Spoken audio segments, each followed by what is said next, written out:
Studentët që studiojnë në 100 universitetet më të mira në botë me burse shtetërore ose studiojnë në Maqedoni, si dhe ata që janë shpallur studentët më të mirë, do të kenë përparësi kur të punësohen në universitetet shtetërore si staf mësimor dhe shkencor, paralajmëroi ministri i Arsimit dhe Shkencës Vesna Janevska. Ajo po ashtu bëri të ditur se është vendosur një mënyrë e re e financimit të institucioneve të arsimit të lartë. Ги зајакнавме критериумите за напредување во звања на факултетите. Секој кој ќе аплицира за избор во звање, доцент, вонреден или редовен професор, од сега ќе има обврска до изборот да изработи и објави најмалку 6 до 7 трудови, од кои 3 до 4 треба да бидат објавени во списание со импакт фактор, односно фактор на влијание од базите Web of Science или Scopus.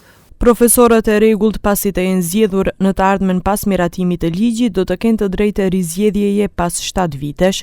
Ata që tashmë janë zgjedhur si profesor të rregullt nuk do të mbulohen nga ky ligj dhe komuniteti akademik do të unifikohet në të gjithë territorin. Mandati i rektorëve do të jetë 4 vjet në vend të 3 viteve që është aktualisht dhe modeli për zgjedhjen e një rektori do të ndryshohet gjithashtu. Заплатите повеќе нема да дискутираме. Зголемени се за 14% минатата година, а зголемен е и буџетот за поддршка на научно-истражувачката дејност од 380 милиони денари во 2024 на 773 милиони денари оваа година, повеќе од двојно.